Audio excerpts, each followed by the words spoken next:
Welcome to the Great Detectives of Old Time Radio.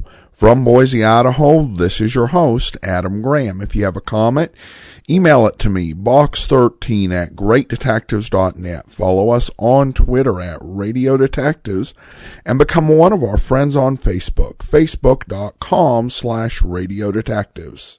Today's program is brought to you in part by the financial support of our listeners. And I want to thank Blaine for becoming our latest Patreon sponsor, supporting us at the rookie level of $2 or more per month. You can support the show on an ongoing basis at patreon.greatdetectives.net or send a one-time donation through support.greatdetectives.net. Now it's time for today's episode of Boston Blackie. The original air date, February 26, 1946, and this one is the auction Vase murder case.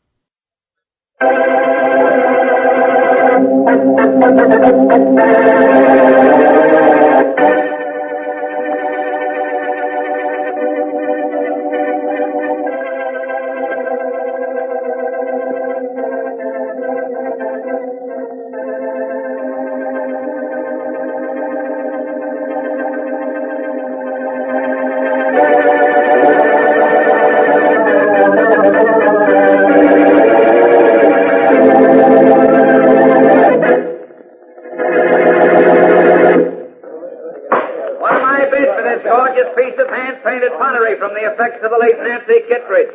$20. The man in the green hat says $20. Do I hear 25? Let him hear 25, Blackie. You sure you want to marry? Yes, I do. I got 20. Do I hear 25? 25. Do I hear 30? 30.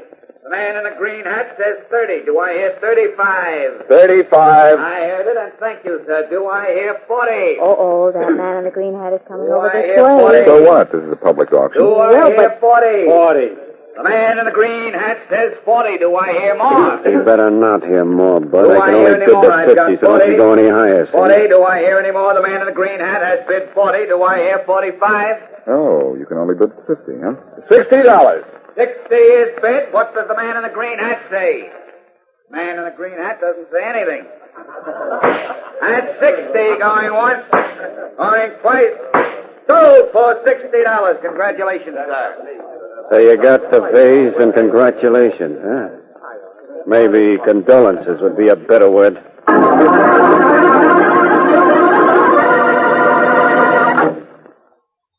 And now back to Dick Calmer as Boston Blackie. Enemy to those who make him an enemy. Friend to those who have no friend.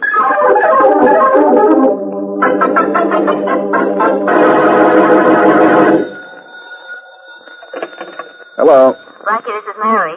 I'm home now. You can bring that vase over any time you want. Well, I'm going to be busy for a couple of hours, Mary. I'll send it over by messenger, huh? Oh, thank you, darling. Thanks a lot. Okay. I'll see you for dinner? Yeah, if you like. I like. Oh, that's probably the messenger for the vase now. Tell him not to drop it. I'll tell him what it costs, then he'll drop it in fright. Oh. I'll call for you around 6:30, how's that? Well, I'll be ready. Bye. Bye. Come in. Well, your messenger said... Oh, the man in the green hat. Yeah. Sorry, there's no auction here today. But there's something here that was bought at an auction today, and I'd like to have it. Then why didn't you outbid me for it? I didn't have the dough with me. Too bad. Look, I'll give you the $60 you paid for it if you let me have it. Sorry, but it isn't mine. I bought it for someone else. Well, tomorrow I'll give you $500 for it. No deal, pal. Look, but I want that vase, and you're going to give it to me. You won't want what I'm going to give you. Now get out of here. Look, I can get Keep your hand out of your pocket, pal. The only hand I like to see with a gun in it is mine. Like this. Okay. You win. This time. And there had better not be a next time, or I'll knock that green hat right off your head the hard way.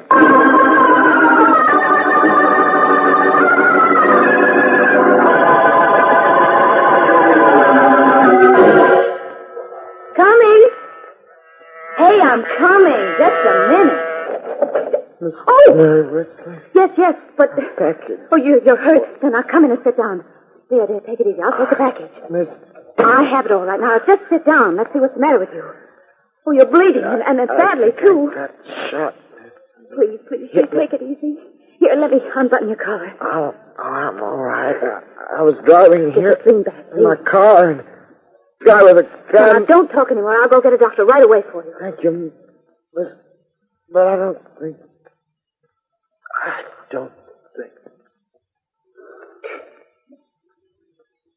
No, I don't think you do need a doctor now. But I need Blackie. And the police.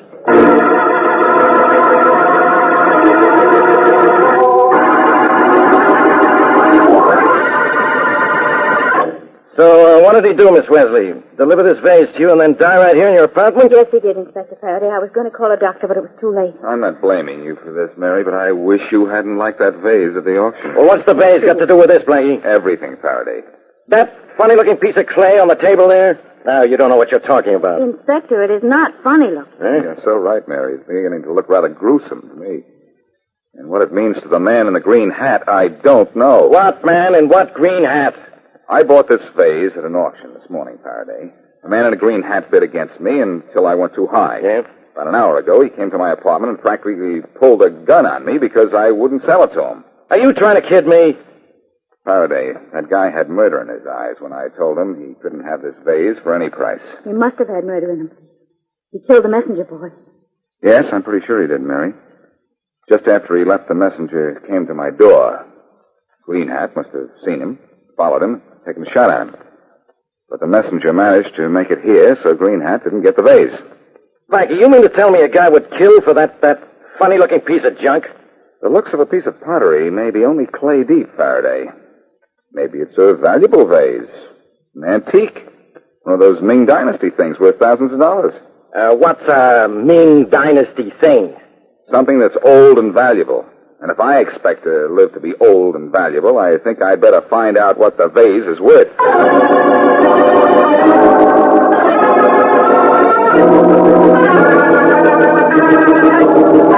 You're an expert on pottery, Mr. Dandy. Could you tell by looking at a vase how much it's worth? Well, not to the dollar, Blackie, but I could say whether or not it was valuable. Unwrap the vase, Faraday. Let Mr. Dandy have a look at it. Okay.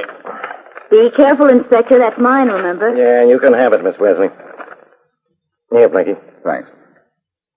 How much did you pay for this, Blackie? $60 at an auction. $60. Don't tell me I fell into a bargain, Mr. Dandy. Yeah, it must be worth plenty. The guy committed murder for it. Murder, Inspector Faraday. I can't understand why. This is a cheap factory-made vase. There's even an imperfection in the design. I would say it was not worth more than $2.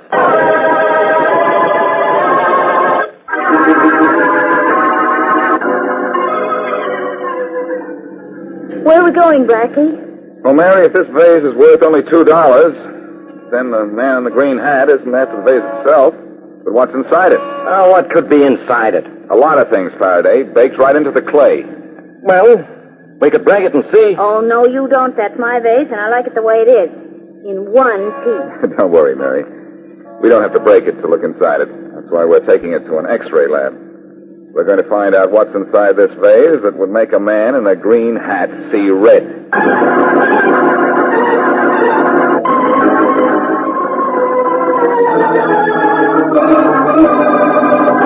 Blackie, here's the X-ray picture of your vase. Oh, thanks, Doctor.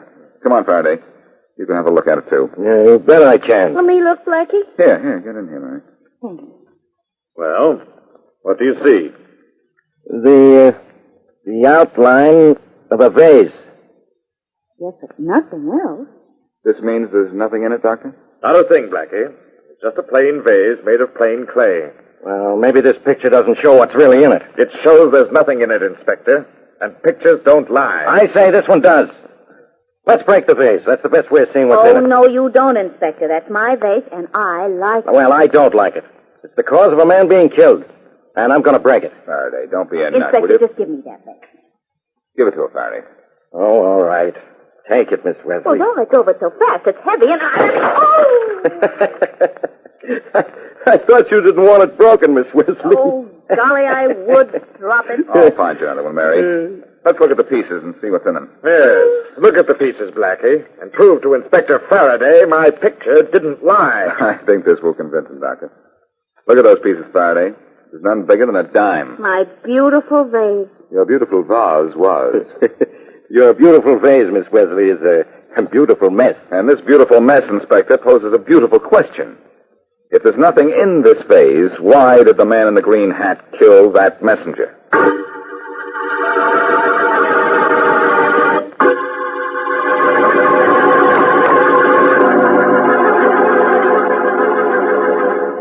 Here's 51 Sunset Parkway, Faraday. This is where I can read, Blackie. This is where you get out, get off, and get going. Now, just what was the meaning of that? I mean, I think you're holding out on me. You took something out of that vase. Something the guy in the green hat wanted. Faraday, there was nothing in it to take out. Yeah, that's what you say. Now, come on, tell me the truth. Won't mean you done anything wrong. After all, you bought the vase. That gave you a right to whatever was in it. Well, thanks for that much, Faraday. But I'm telling you the truth.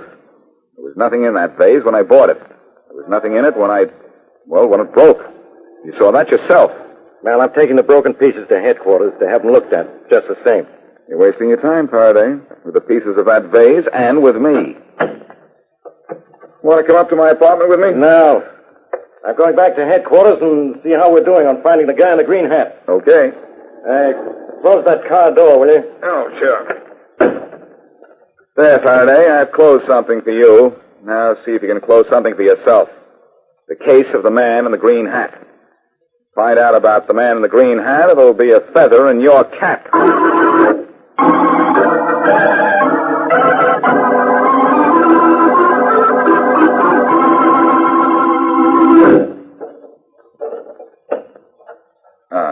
Home sweet home. Don't move, Blackie, unless you look good and let... Well, so it's that green hat again, with that man under it again. Where's that vase? That vase? Oh, it's all over. It's broken. You lie. I don't lie very well, mister. Not at all with a gun pointing at me. I told you it's broken. I could kill you for that. Yes, I suppose you could. You've already killed one person to get that vase. What if I did? The vase is important to me. You killed that messenger boy? Yes, and I'm going to kill you right now unless you give me that vase. So tell me where it is. If you weren't so intent on keeping your eyes on me, you'd see the vase you're looking for over in the corner there. Which corner? Where? There, or rather here. How's your chin, pal? Oh, no, I'll put that gun of yours in my pocket. You can't be trusted with it. There. There's no vase in the corner there. No? Well, there isn't a brain in your head, either. Oh, you'd know the trick I just pulled on you is the oldest in the book. Okay. What happens now? I happen to call police headquarters, and then you'll happen to be taken to a nice, clean cell.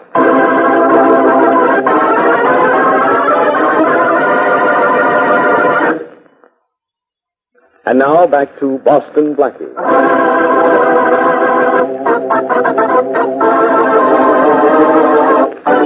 Blackie and Mary Wesley buy a vase at an auction. Later, a man in the green hat who bid against them comes to Blackie and tries to get the vase from him. But Blackie refuses to give it to him and sends the vase to Mary's by messenger. The messenger is shot and killed. Investigation proves the vase is no value, and nothing is found inside it. But obviously, the man in the green hat has thought it worth his while to kill for it. Unable, however, to find out anything about the vase or the man in the green hat, Blackie returns to his apartment, where he confronts the strange man a second time. In a fight, Blackie overpowers him and calls for Faraday. As we return to our story, Faraday has just arrived. Okay, Faraday, here he is. The man in the green hat. Come on. Now, how do I know this is the man in the green hat? Because I say so. He pulled a gun on me. Oh, no, Blackie, not that. Since when have you started to get excited about somebody pulling a gun on you? I don't actually care about that, Faraday, but this guy confessed to me that he killed that messenger. Is that right, mister? That guy's Blackie, Inspector. He probably killed that messenger himself. Blackie, what kind of a sap are you trying to make out of me? Any kind you prefer. If you can't figure out a way to get this guy down to headquarters... Well, to get him down there, I have to hold him for something. And what's he done wrong that you can prove? All right, Faraday. If you can't arrest him for what he confessed to me or for pulling a gun on me, then arrest him for carrying a concealed weapon. I never carried a gun. Oh, no? You might search him and see. Why, of all the... I'm getting out of here. Search him, Faraday. Just once over lightly. Yeah, Inspector. Go ahead, search him. Then maybe this guy will keep his mouth shut. Oh, it's a good idea. Find anything? You know I'm not going to fight. Hey, what's this? Looks like his gun, Inspector. Hey, I didn't have that on me a minute ago. But you do now, don't you? I put it on you where it belonged. And now you're going to jail where you belong.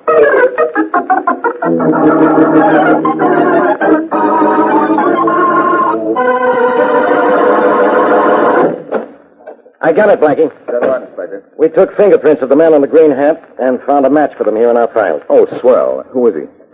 Frank Kittredge. Kittredge. Yeah. Faraday? You know, I have part of the answer to this already. Huh? The vase I bought once belonged to a Nancy Kittredge. Yeah? She died last week, killed in an auto accident. Could be this Frank Kittredge is her husband or brother. So what? The vase was still worthless, Blackie. And Kittredge still killed that messenger in trying to get it. Well, look, who was Frank Kittredge? What had he done to get his prints in your file? Robbed a bank 6 years ago. He was let out of jail just the day before yesterday. Well, now we're getting somewhere, Faraday. He robbed a bank, huh? Ever recover the money? Not a dime of it. This is getting almost simple. Kittredge wanted that vase because it had something to do with the whereabouts of that stolen money. Now, what could that vase have had to do with it? It was empty, and there was nothing buried in that clay. I know. The thing is, Kittredge thought it had something to do with the money. We know that vase didn't. But there may be another vase. Well, then why wasn't Kittredge after the other one? For the same reason. He thought that he wanted the one we had. Look, how long are you going to hold Kittredge? Well, we're going to arraign him in a couple of hours. You'll have to testify against him. Okay. I'll be back in an hour. Where are you going? Back to where this all began, Faraday, to that auctioneer's. There must have been another vase in the effects of Nancy Kittredge. That's the one Frank Kittredge wanted, and the one I'm going to get.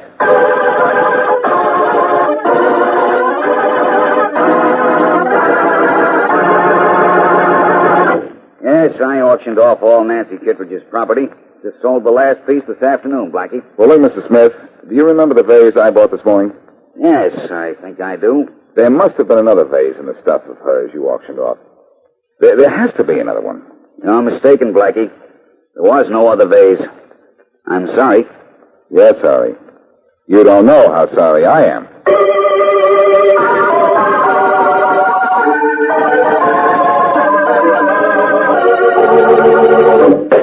Next case. Frank Kittredge, charged with carrying a concealed weapon. How do you plead, Kittredge? Not guilty. Who preferred charges, Inspector Faraday? Boston Blackie. Boston Blackie, come forward, please. I'm right here, Your Honor. You charge this man with carrying a concealed weapon? No, Your Honor, I do not. Well, what's the matter with you, Blackie? You told me this guy pulled a gun on you. Sorry, Faraday. And there is no charge. You can go, Kittredge. Thanks. Wait a minute, Your Honor. Case dismissed. Next case. Blackie, you double-crosser. What's the idea? A good one, Faraday. I'll tell you all about it later.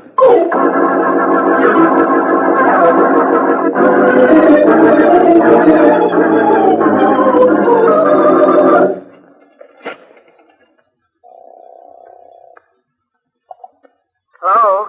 Mary, this is Blackie. Oh, Blackie. Did the auctioneer have another vase? No, but I'm convinced there is another one. And I'm letting Kittredge lead me to it. How? Well, I got him out of that charge of carrying a concealed weapon. And that guy's not dumb. He did just what I thought he'd do. He's come right to the auctioneer's. How do you know that? I trailed him as far as the auctioneer's building. He's upstairs with the auctioneer now. And I'm down here in the lobby of the building in a phone booth. What can the auctioneer tell Mr. Kittredge that he didn't tell you? All he can do is tell him the same thing. So, then Kittredge is going to go look for it. Oh, I see, and you're going to tell him. Uh-oh. Here he comes now. I'll call you later, Mary. Right. No, wait, Mary. He's getting into the phone booth next to mine. Will you be able to hear what he says? I'm not interested in that. If I can just count the clicks as he dials, I'll know what the number is he's calling. All right. I'll be quiet.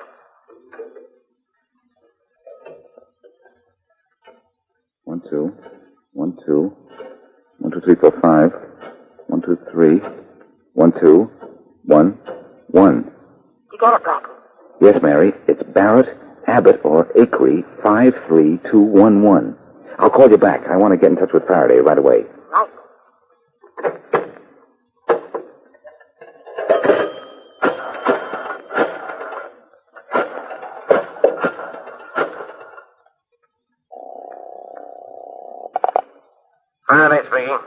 Faraday, this is Blackie. Yeah, Blackie, but speak louder, will you? I can't. Listen. Go to your telephone number crossfire, will you? And give me the address of the number for Barrett, Abbott, or Acree, 53211. Well, there is no Barrett or Acree 5, Blackie. It's got to be Abbott. Okay, look it up, will you? Sure. Hold everything. I'll do that later, but right now, I'll just hold the phone.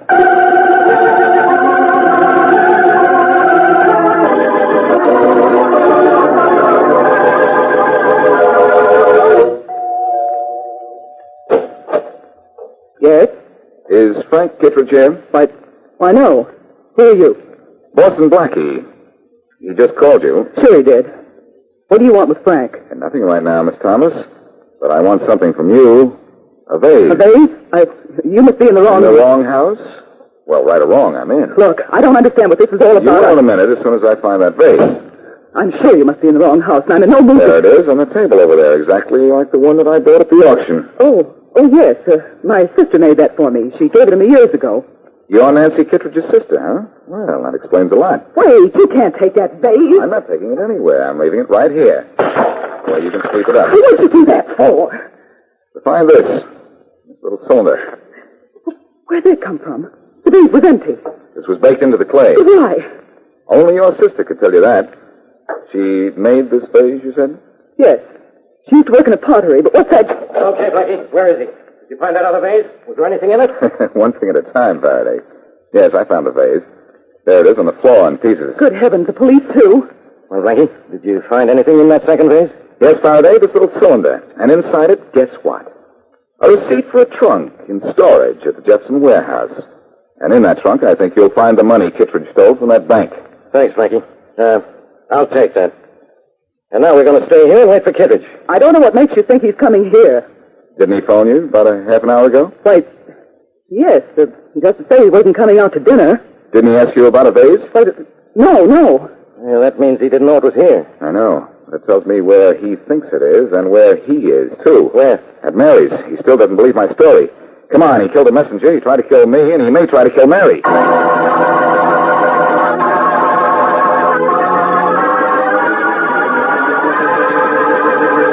Look, Miss Wesley, stop lying to me. You got that vase, and I know it. Please, how many more times do I have to Not tell you? many, because if you don't stop lying to me, I'm going to put a bullet right through your head. I want that vase. I don't have it, honest, I don't. The police do, and it's broken to bits anyway. Stop lying. I'm telling you the truth. Okay, I said I'd kill you, and I'm going to... the hand, Mary. Pick up his gun. Oh, good. I got it, Blackie. Nice shooting, Blackie. Come on, Kittredge. You're going to jail. Oh, Blackie, I've never been so happy to see anybody in all my life. Oh, shucks, Mary. Weren't nothing. Oh.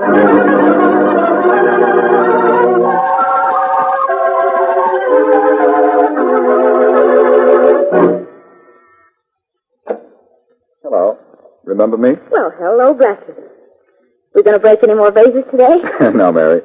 In fact, I've brought you another one to replace the one you broke. What? Now, may I come in? Well, of course you may, but you didn't have to buy me another one. No, I wanted to. Oh. You know, I still don't know what this is all about. How did that storage receipt get into that vase in the first place? Well, Mary, Frank Kittredge robbed a bank and knew he was going to jail for it. So he put the money in storage, gave his wife the storage receipt. And then she put it in the clay as she was making the vase, huh? Yeah. And according to Frank's confession this afternoon, he watched her do it, too. Yes, but darling, she made so many vases in the pottery. After it was baked, how would she know which one held the receipt? She made a slight error in the design, then bought it from the pottery herself. Well, yes, but weren't there two vases just alike? Yes, there was. And that's what caused all Frank's trouble. After he went to jail, his sister decided to double-cross him. She made another vase just like the first one, gave the real one to his sister, and kept the phony one for Frank to have when he gets it back. But didn't she think that Frank would know she tricked him when he didn't find the storage receipt in that vase? She was going to pretend someone else had made a mistake in the design, just like hers. And you have to believe her, because he saw her put the receipt in the clay before she made the vase. Oh, I see, and she was going to use the stolen money herself. Yes, someday, when she felt she needed it. She might have taken it out of storage as soon as Frank went to jail, but she was afraid it was too hot. Well, here's the vase I brought you to replace the one you broke. Don't you want to see it? I certainly do. Finish unwrapping it, will you? Mm-hmm. There. How do you like it? Oh, Blackie, it's beautiful, it is. Here, let me have it. I'm glad you like it. Hey, going to put it right over here on this... Oh, Blackie, wouldn't you know it? It smashed to bits. That's all right, Mary. Only when I come back, I'm going to bring you an iron bucket.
This is Andrea J. Graham, author of the Web Surfer series. Oh, and a Madam's Wife. You're listening to the Great Detectives of Old Time Radio.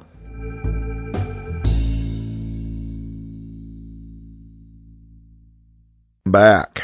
A very well done mystery in this one, and there were some twists that I really enjoyed, particularly when Blackie found the right vase, but the man in the green hat had actually gone after Mary. Though one tip for Blackie, when you're planting evidence on someone so they get arrested, probably not the best idea to admit it in front of Inspector Faraday. But overall, this was a good episode and probably the best we've heard so far with Richard Colmer. All right, well, quick listener comments and feedback. Wesley writes in, I love what you do. And over on Twitter, Bill tweets, wanted to take a moment to tell you how much I enjoy all of your programming. Your hours of labor are appreciated. Well, thanks so much, Bill. That'll do it for today. Join us back here tomorrow for yours truly, Johnny Dollar. Next Thursday, we'll be back with another episode of Boston Blackie. In the meanwhile, send your comments to box13@greatdetectives.net. Follow us on Twitter @Radio Detectives and become one of our friends on Facebook.